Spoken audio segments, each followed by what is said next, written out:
Good afternoon, everybody. Welcome to the White House. From the day I took office, my administration's highest priority has been to rescue our economy from crisis, rebuild it on a new foundation for lasting growth, and do everything we can, every single day, to help the American people whose lives have been upended by a brutal recession. Now, we knew from the beginning that reversing the damage done by the worst financial crisis and the deepest recession in generations would take some time, more time than anyone would like. And we knew that it would require an ongoing effort across all fronts. Now, the challenges we face have been confirmed not just by the economic data that we've seen since last spring, when events in Europe roiled the markets and created headwinds for our economic recovery. They're also confirmed every day in the conversations that I have with folks around the country and in the letters that I read at night. Stories of Americans who are still looking for work and the men and women who are still struggling to grow their businesses and hire in these challenging times. So while we have fought back from the worst of this recession, we've still got a lot of work to do. We've still got a long way to go.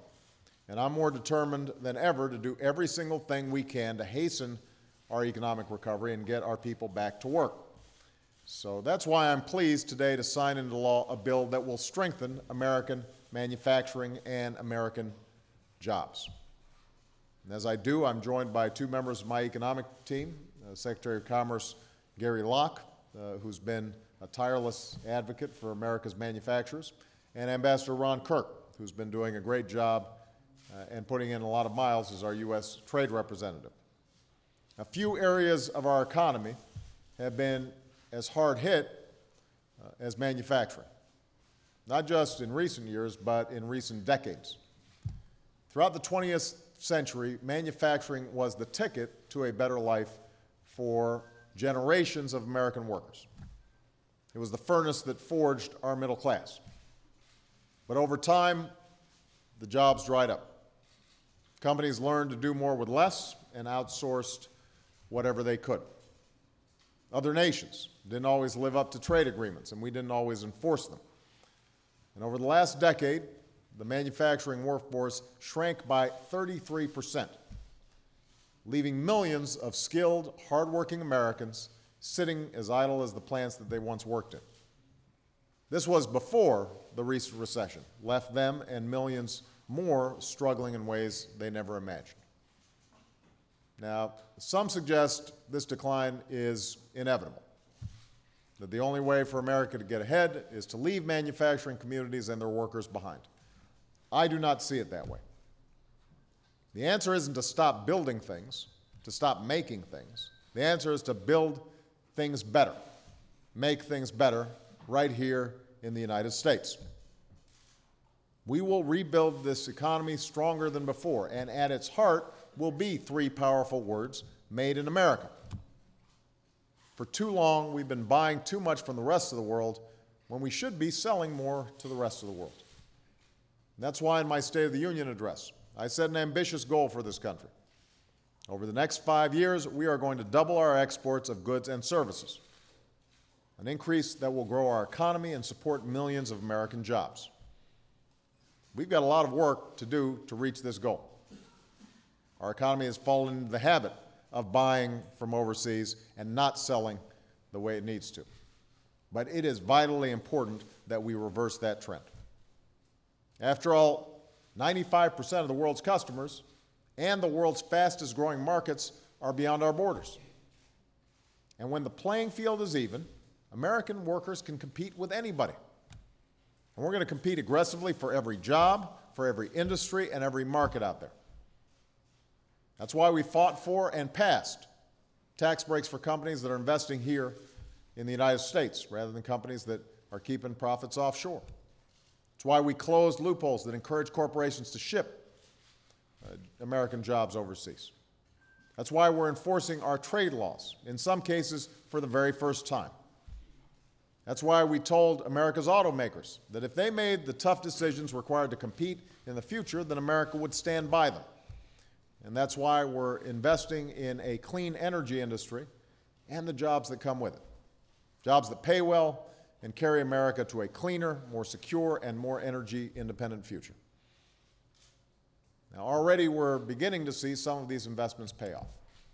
I've seen it myself in factories where American workers are now manufacturing wind turbines and solar panels, components for the advanced batteries of tomorrow.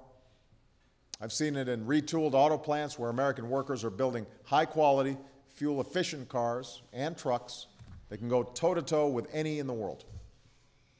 In fact, for the first time in more than 5 years, the big three are operating at a profit, and the auto industry has added 76,000 jobs since last June. That's the strongest period of job growth in more than 10 years. So overall, the manufacturing sector has actually added 183,000 jobs so far this year. That's the strongest 7 months of manufacturing job growth in more than a decade. Instead of plants leaving America to set up shop overseas, we've actually begun to see the opposite. A growing number of firms setting up shop and hiring here at home. So we're not yet where we need to be, but there's some good trends out there, and we can't let up. We've got to keep moving forward.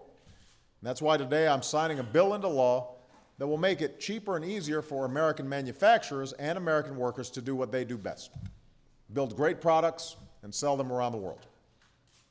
The Manufacturing Enhancement Act of 2010 will create jobs, help American companies compete, and strengthen manufacturing as a key driver of our economic recovery.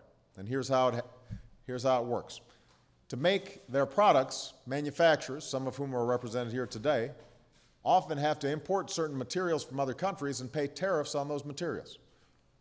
This legislation will reduce or eliminate some of those tariffs, which will significantly lower costs for American companies across the manufacturing landscape, from cars to chemicals, medical devices to sporting goods. And that will boost output, support good jobs here at home, and lower prices for American consumers. This bill passed both houses of Congress on an overwhelmingly bipartisan basis. And I want to thank Democrats and Republicans for coming together on behalf of America's businesses and workers. And before I sign it into law, I want to take this opportunity to encourage that same kind of bipartisan spirit on another step that will create jobs and move America forward. You know, the extraordinary growth we've seen in the clean energy sector is due first and foremost to the entrepreneurial drive of our businesses and our workers. But it's also due to the fact that we invested in them. One of these investments came in the form of clean energy manufacturing tax credits. What we said to clean energy firms was, if you're willing to put up 70% of the capital for a worthy endeavor, we'll put up the other 30%.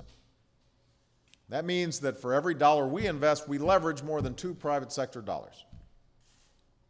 The only problem we have is these credits worked so well, there weren't enough to go around. More than 180 clean energy projects in over 40 states received $2.3 billion in tax credits, but the program was such a success that we received 500 qualified applications for $8 billion in tax credits. So I believe that if an American company wants to innovate, grow, and create jobs right here in the United States, we should give them the support they need to do it. That's why I'm urging Congress, once again, to invest $5 billion in these clean energy manufacturing tax credits.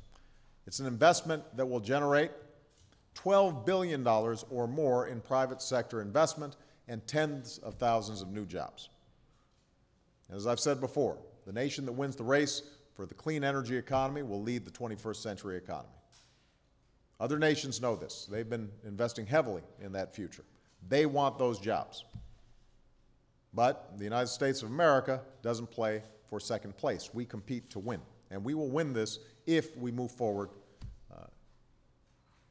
free of politics and are focused on just what it takes to get the job done. This is an idea that already has bipartisan support, but it's been delayed for months. So my simple message is, don't let politics get in the way of doing what's right for our economy and for our future. And don't bet against the American worker or lose faith in American industry. This is a nation that has always been proud of what it builds. And it is that spirit that's going to lead our recovery forward. We've been through tough times before, and it is precisely in those times that we rebuilt, we retooled, we recaptured the ingenuity and resilience that makes this nation so great. That's how our predecessors built the first American century. That's how we'll build the next. And it's in that spirit that I will now sign this bill into law. Thank you very much, everybody. All right.